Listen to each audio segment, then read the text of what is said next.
for Benny, obviously goals have been at a premium throughout these entire playoffs. Every game's been so tight. What were the emotions like when you guys finally had a period like you did there in the second and the goals just seemed to flow? Yeah, it was, it was big for us. Obviously, goals are tough to come by, especially in the Cup final. So, it was a big period for us. But, I think it just started with our defense, and that's how we were able to generate that offense. Right side front row, Ryan.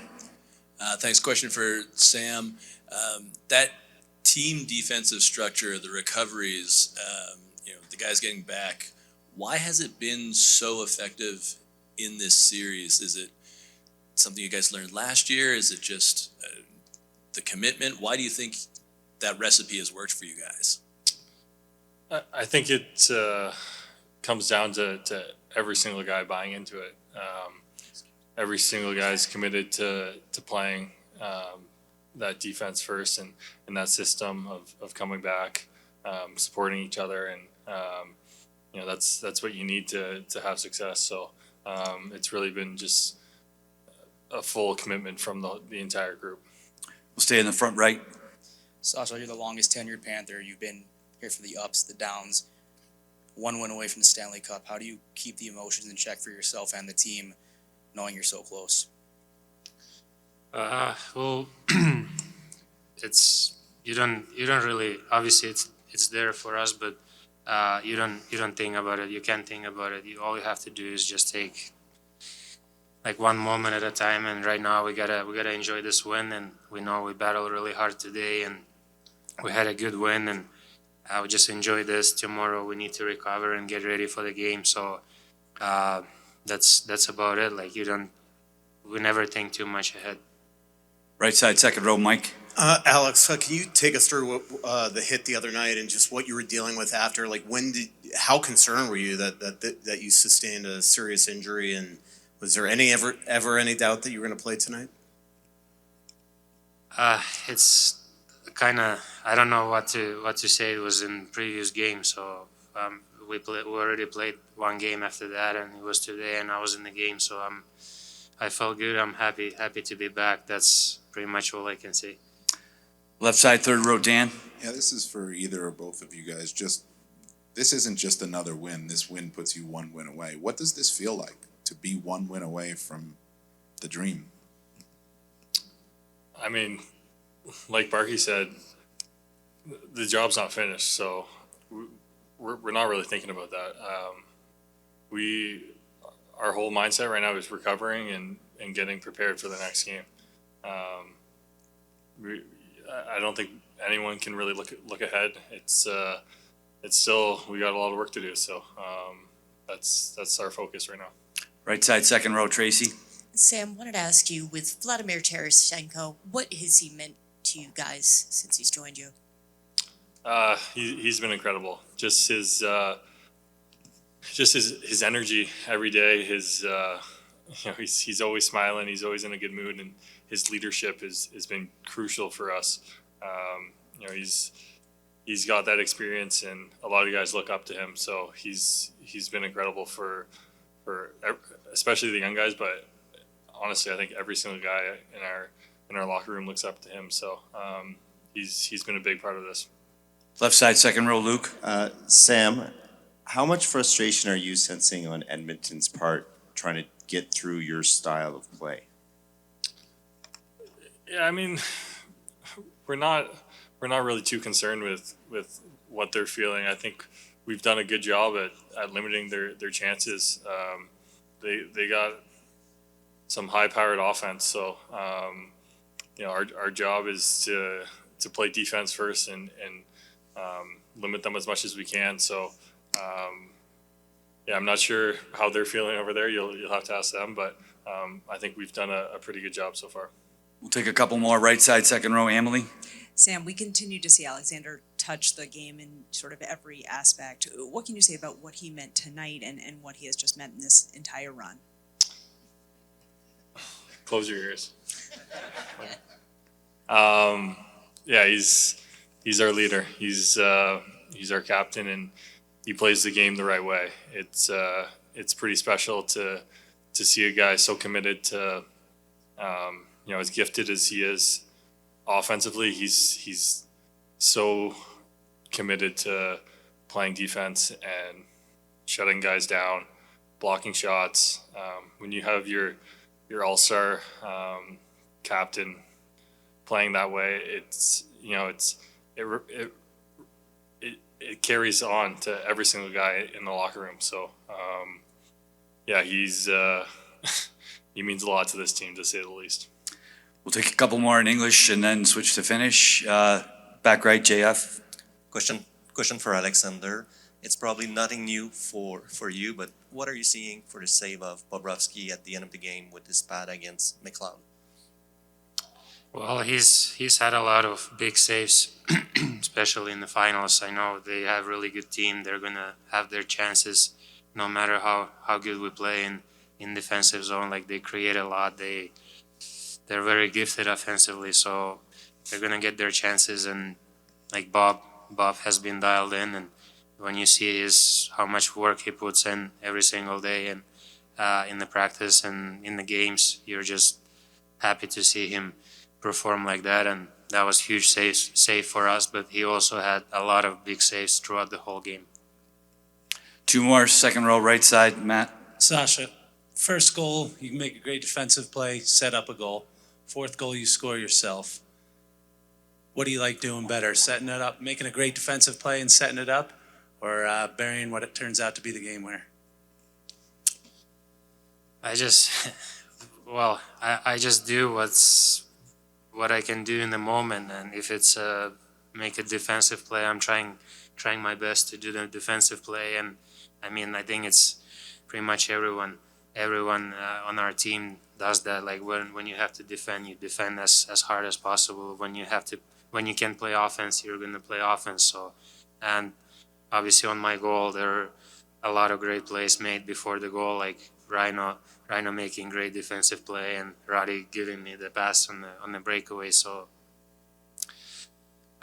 when you do the right things and when you trust your line mates, teammates, good things happen.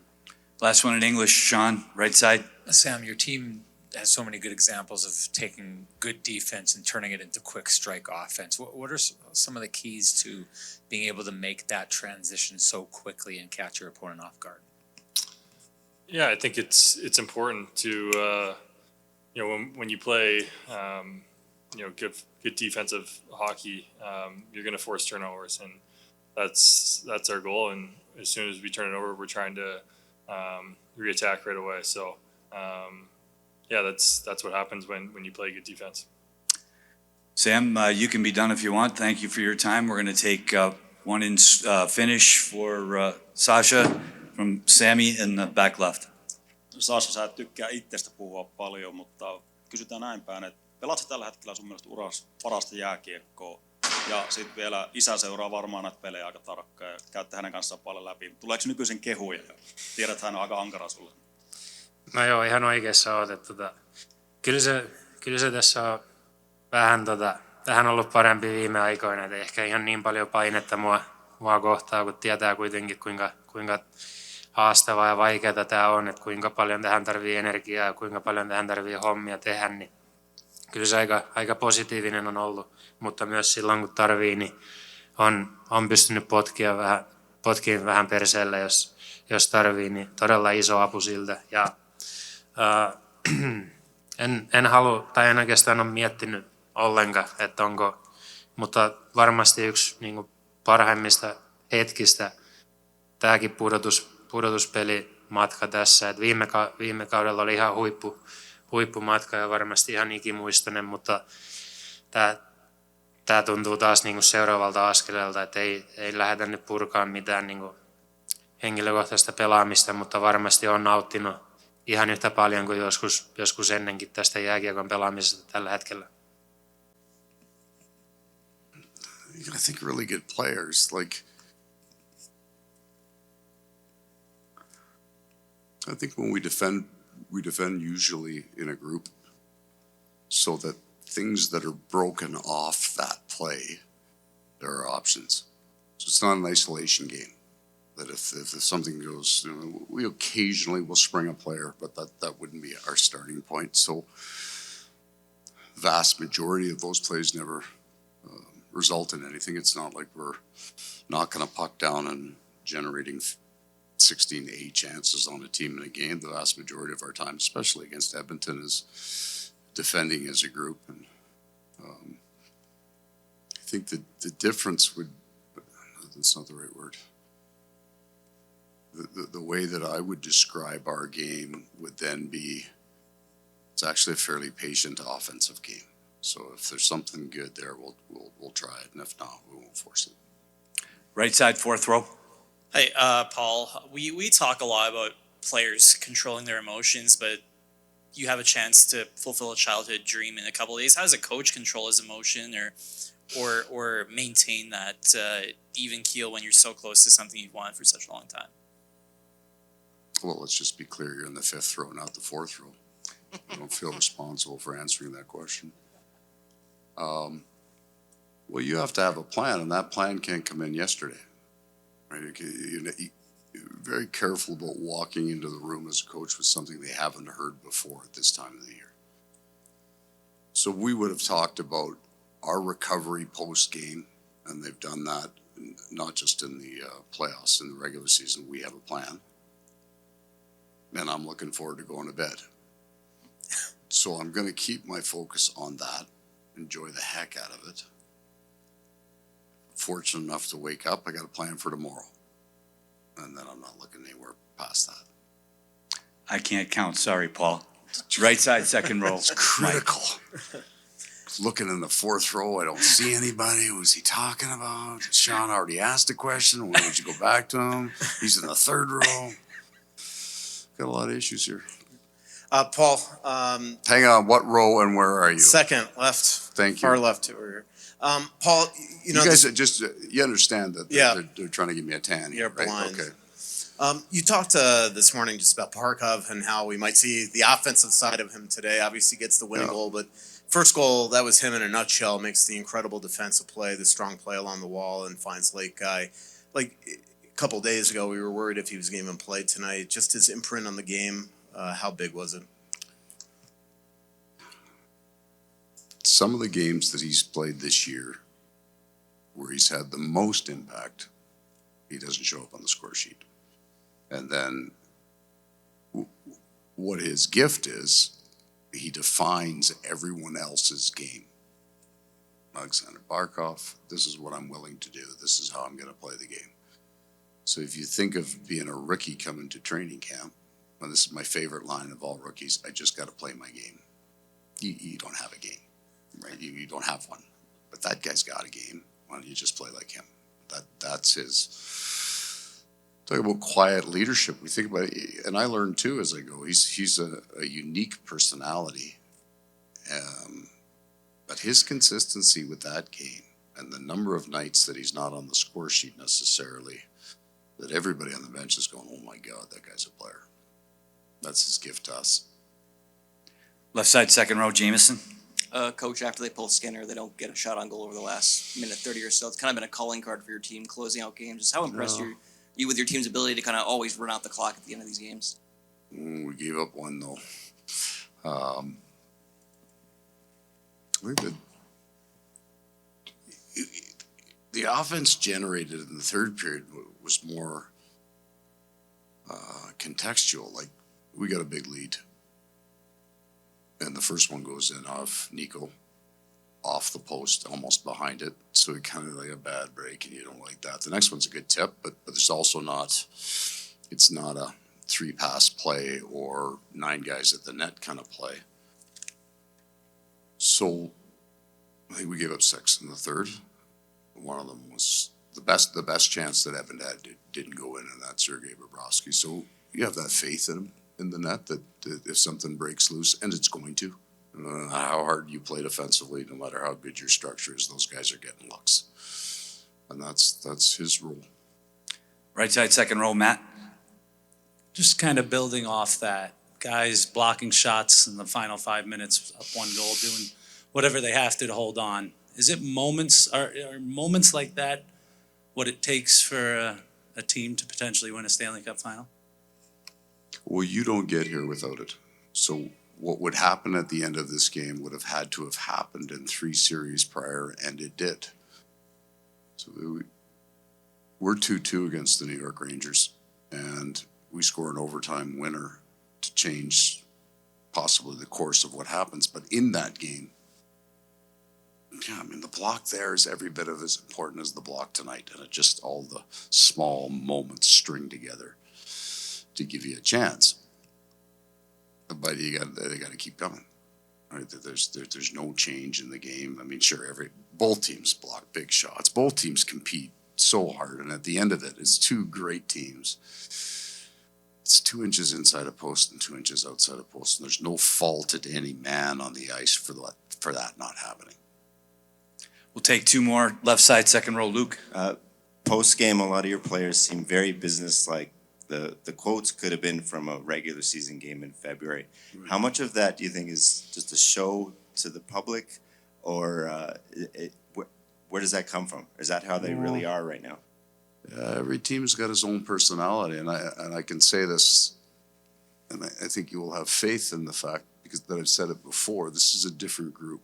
And they have been serious since training camp. They've been focused and even keeled over the course of the year. So we had 3 blocks of hockey that we didn't love, and the first 2 got corrected really, really quickly, and it was basically by them. You showed a couple things we can't do, and off they went.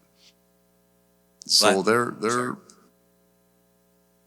I mean, they're not a whole lot different today than they were 3 weeks ago. They've had a pretty good program. The players have been running that room for the year.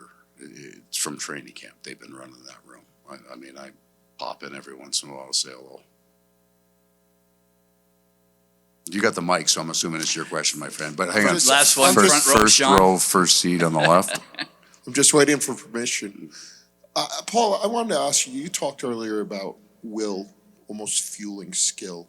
And I'm curious, for your defensive game, how important is the ability of your players to battle against the boards? It seems to be such a key part of your game, and everybody buys into it.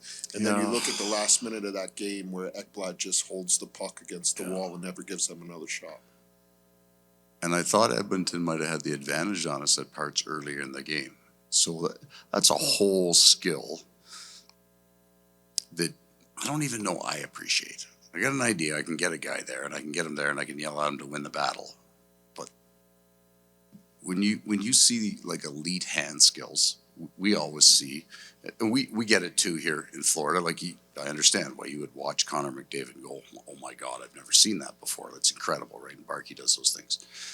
But the hand skills on the wall, and we talk about will, and a big part of that is staying in, taking the battle, like fighting.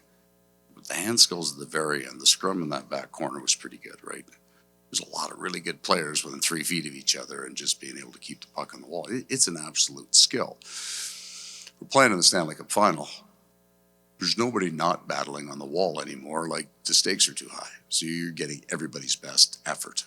Doesn't always work. And for the Oilers and for the Panthers, a lot of the game are pucks that just bounce, that just couldn't get a stick on it, right? If you do, everything changes. So what you're left with is, fight your ass off on that wall and do the best you can.